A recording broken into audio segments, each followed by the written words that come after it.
Little Trickle Breakdown. Brought to you by the Ottawa Kayak School at Wilderness Tours. Rapid progression since 1980. This video has been a long time coming. There have been a few of you that have been after me since 2023 to make a breakdown of Little Trickle here on the Ottawa River, and I'm happy to say that today is your lucky day. If you're new to the channel, my name is Casey Bryant Jones. By day, I manage the Ottawa Kayak School at Wilderness Tours, and in my free time, I'm an adventure photographer, aspiring filmmaker, and part-time YouTuber. I need to go ahead and throw a little disclaimer out here before we get started. This is meant to be nothing more than an educational resource and just kind of a basic overview of Little Trickle here on the Ottawa River. This should not take the place of going with a guide or going with a paddling friend that knows your skill level that can help you make the right decision and help you decide when it would be the right time to fire this rapid up for your first time. So with that being said, let's go ahead and switch over to the eye in the sky. I want to cover a few more housekeeping items before we get started. First, you should never paddle alone. Second, if you're running a rapid for the first time, you should probably hop out and scout it on the riverbank. Third, when you're scouting on the riverbank, you should definitely bring your throw rope and your river knife with you at a very minimum. That way you can set safety for others if they decide to run it before you. Okay, now we can get started. Class is now in session. We're looking top down at Little Trickle on the middle channel of the Ottawa River. The level is 10.5 on the Shaggy Designs gauge. Quick shout out to Gwen. Thank you for creating such an amazing resource for whitewater kayakers on the Ottawa River. As we take a look at this rapid, we're going to start from river right, working over to river left. And as we look on the river right-hand side, I'm just going to go ahead and select over here. This is the Portage Trail on river right. If you get to Little Trickle and you decide that none of the options look good and you want to walk, river right is your best friend. It will allow you to locate yourself in the bottom of this eddy here on river right. You can find a nice trail that gets you down there to the bottom. As we work our way out from the river right shoreline, out more towards river center or right of center, there's a really fun log flume ride over here, which is quite a lot of fun, but is not one of the standard lines that most people run. Just to the left of center here, we have the booth, which is not in today. It would be quite the piton if I tried to do that, so we're not trying to do that today. And this resource is meant for those that are trying to step up to Little Trickle, giving a little bit more information on how to run Little Trickle properly, which is left of center, and kind of works its way down through this arching right-hand turn. You'll notice that the water is pushing out towards the left-hand shoreline and is slowly changing directions, hitting the tip of the island below and moving back towards river center once again to the right side of our big snowy island and through the flume and following just to the right of our little snowy island. So we're going to zoom in a little bit and take a look at Little Trickle. And if I take a look here on the left shoreline, this is the standard place for most people to scout. And if they decide that the top part of the rapid is not something they're interested in, you always have the opportunity to hop into the eddy here at the bottom river left and ferry your way across to run the very fun flume at the bottom and following the outflow out. But what we're going to do now is we're going to hyper-focus on a few key locations in the rapid, and then we will start talking about lines here shortly after.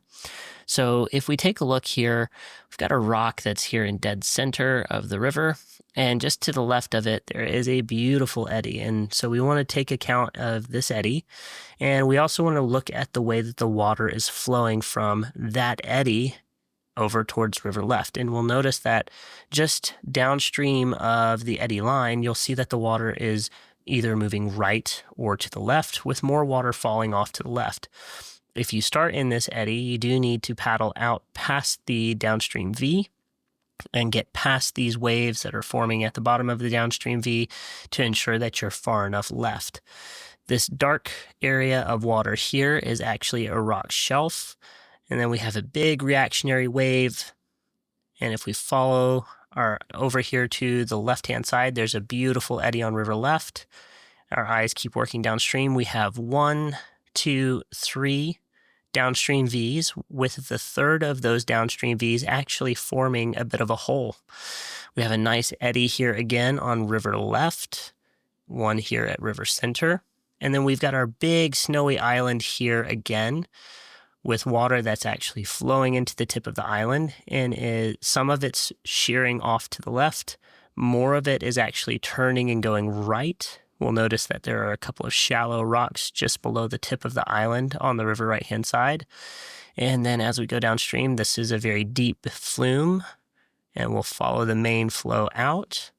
And it's hitting this little rock island down here, and some of the water is going left, but most of it's going to the right, and it's continuing downstream to the right of our snowy island. As we look upstream, the first thing that we need to notice is that the water is not flowing directly downstream at any point. It's either moving slightly right or slightly left. And we know that if we're trying to run through roughly where those reactionary waves are, we know that we want to have some right to left momentum through the first reactionary wave. And we also know that being perpendicular to reactionary waves helps us climb up and over top of them. Is that correct? Yes, that's correct. If you have too much angle to the left, you may find yourself over here in this eddy. Not a big deal. We'll talk about how to deal with that. Hey, I hope this video has been helpful so far, and if it has been, think about hitting that subscribe button right down here. About 70% of my viewers are actually not subscribed to this channel, so it would help me really grow this channel if you would go ahead and hit that subscribe button right down there. All right, let's keep going. Little Trickle is easily one of the most technical rapids on the Ottawa River. It has a strange combination of fast-moving currents that become abruptly shallow. And the thing that you have to realize about that is if you find yourself upside down, you can take a very hard shot. And that's not something that I want for anyone. As we change perspectives a little bit, you can see that this rapid has a lot going on. And we've got our top river right eddy. As we start looking downstream, it looks like there's a pretty clearly defined downstream V. And I've seen a lot of people choose to run through that downstream V. And you'll notice that that river left curler is quite large, or reactionary is quite large. And then it's followed up by another reactionary downstream, which is kind of moving from river right to river left.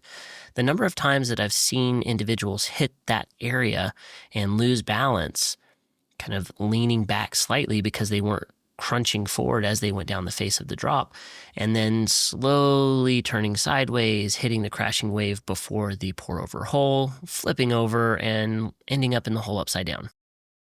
When I'm helping students decide whether or not they should step up to this rapid, there's a few things that I'm looking for from them.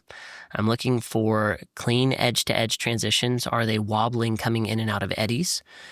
I'm looking for their ability to turn their boat and not paddle straight downstream with the current, but be able to create lateral movement across the river. Can they turn their boat to the left and paddle from right to left across the river, or from left to right? And how eager are they to reach downstream for a forward stroke?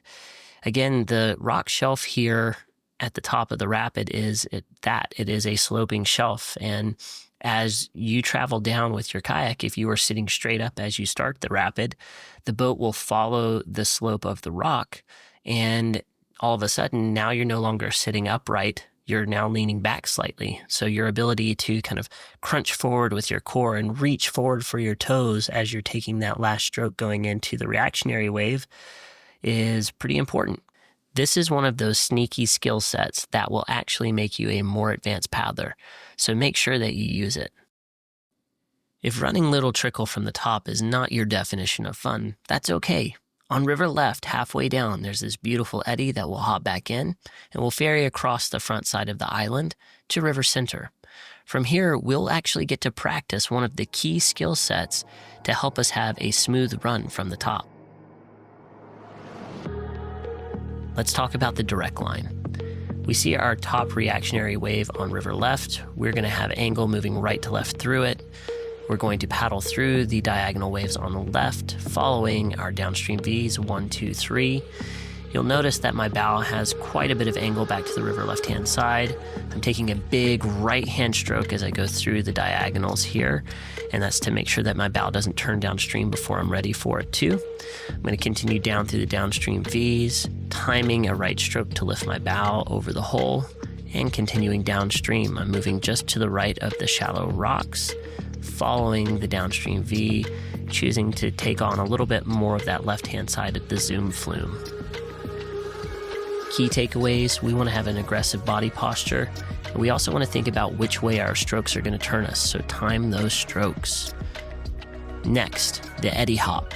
We're going to start in that river center eddy, and we're going to charge up and out, making sure that we're making it over to the reactionary wave on river left, moving with right to left momentum to the river left hand eddy, pivot turning around, and charging out of the eddy, making sure that we have an aggressive angle and making our way into the river center eddy. Some key things: making sure that you continue to get your boat on plane past the eddy line. That means that you are actually using aggressive forward strokes. Again, timing a nice right-hand stroke so that the boat will push through those big diagonals on the left-hand side.